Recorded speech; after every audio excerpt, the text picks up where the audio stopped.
So, Manchester United have been pretty busy this summer in the sense of they've been competing in the Premier League Summer Series and they've won the trophy after a 2-2 draw with Everton last night in the USA. Bruno Fernandes, Mason Mount were on the score sheet, whilst there was a first appearance for summer signing Brian Mbeumo as well. They are, of course, about to head into their full season under manager Ruben Amorim. Club legend Rio Ferdinand joined Jeff Stelling and Andy Townsend on breakfast this morning, and he said that the fans need to continue giving the manager time. How many players has he brought in? 3 players? Yeah. That were his own players. Yeah. So he hasn't even had his own. This isn't. There's no identity of his players in this squad yet. No. I think he needs a time to get to that. The next window, I think it should be go blind, and he just goes to that window at least, gets that window, gets to invest again, unless it's actually catastrophic by that point. But give him a chance to get to that window, some more players in, and then you can start saying this looks like an Amorim squad. Now, how are they doing? What would be a good season for United, Rio? Where do you think they'll finish Top 8 this season? Top 8. Yeah. Top 8, I think, is realistic. It's an interesting one, isn't it, when you think about Manchester United, Gabby, where they're at right now? Because, I don't know, go back a decade, if longer, there would have been default conversation of title challenges. Obviously, that's not the case when they had such a disappointing season last time around.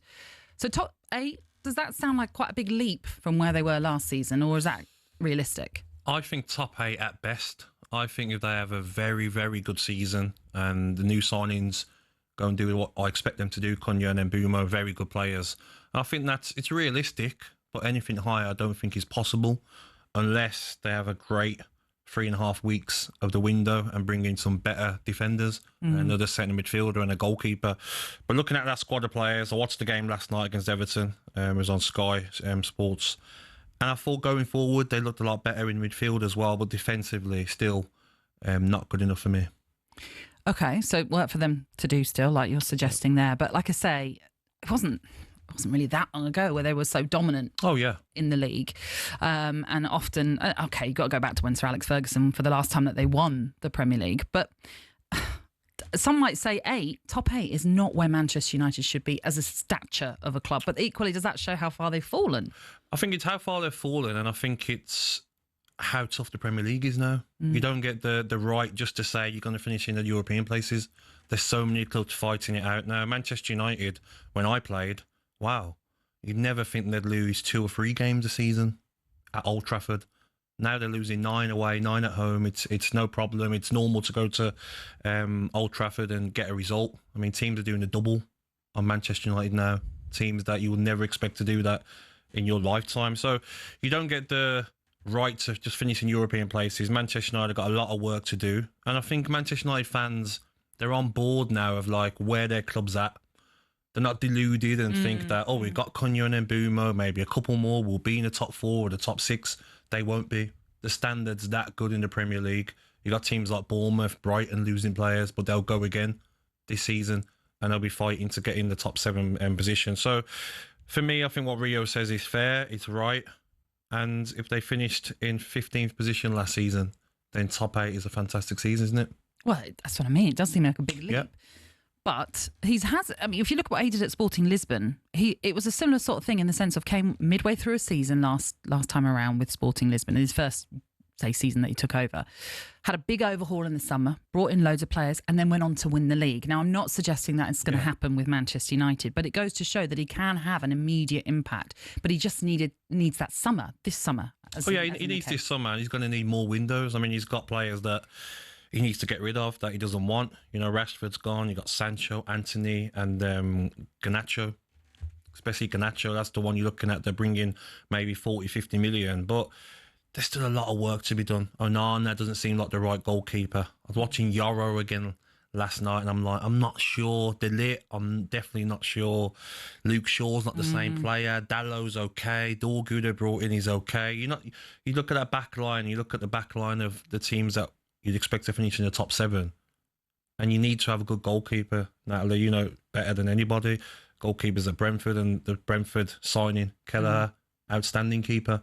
So I think it's going to be interesting, enter the window and get rid of a few players, Manchester United, and maybe bring in a couple more. But Manchester United fans have to be patient because the glory days that they've had they're far, far away. Yeah, that's something Rio Ferdinand alluded to as well, that you got to give him time. He still needs this window, a next window as well, to potentially see where he can get this Manchester United side to. I mean, how beneficial is it that they don't have Europe as well? Oh, of course it is. You're going to be playing against teams that are playing on Thursday nights, Wednesday nights, depleted squads. Manchester United can concentrate on the Premier League, trying to get into that top 8, like we said. But they've got some exciting players. Yes, they're losing.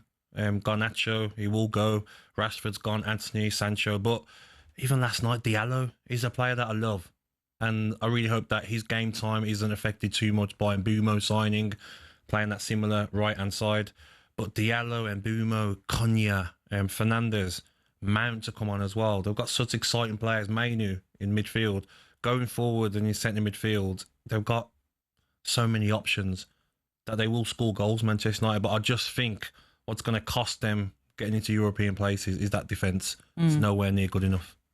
Well, like we say, we've got a few weeks to go still until this window closes. So that's probably what they'll be looking at next, like you're suggesting. And then Benjamin Sesko is obviously going to add another element to it if that one gets over the line as well.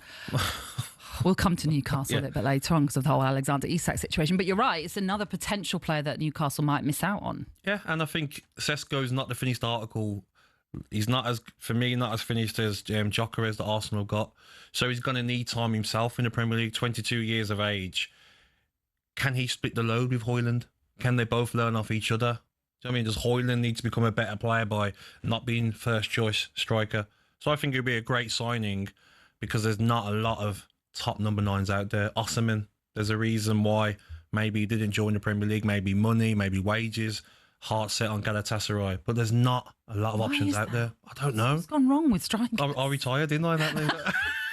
They're like, we can't match what he's done in his career. We couldn't possibly. But Newcastle are very, very frustrated if Sesko chooses Manchester United, which I think he will because they're by far the bigger club. And even if Newcastle are in the Champions League, he might look at it and say, will they be in the Champions League in a year's time? Maybe not. Maybe Manchester United, the project going forward, and obviously the bigger club and can pay more wages as well. Maybe that's the solution he goes to. So that's what Rio Ferdinand is suggesting. Realistically, top 8 is what he thinks Manchester United could achieve, but didn't really go any further than that. Wasn't suggesting top 4, but within the top 8 realm is what he's saying that Manchester United should be striving for this season. So United fans, is that an acceptable finish for you going into this new season? You have your chance to have your say on it by joining us this afternoon. Do you know, I always want to say good morning. I'm so used to saying good morning. I know, so am I. It's really hard. Where's our coffees? I did an evening show the other day and I think I said good morning quite a few times. But anyway, yes, get in touch. We would love to hear from you, Manchester United fans, then, and what your aims will be for this season. With no European football, it is really all about concentrating on domestic matters. So can you nail it and get it right this time around? 03717 223344. That is the number you can call us on. You can also WhatsApp us on that.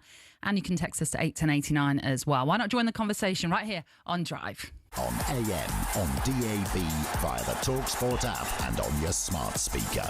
talkSPORT.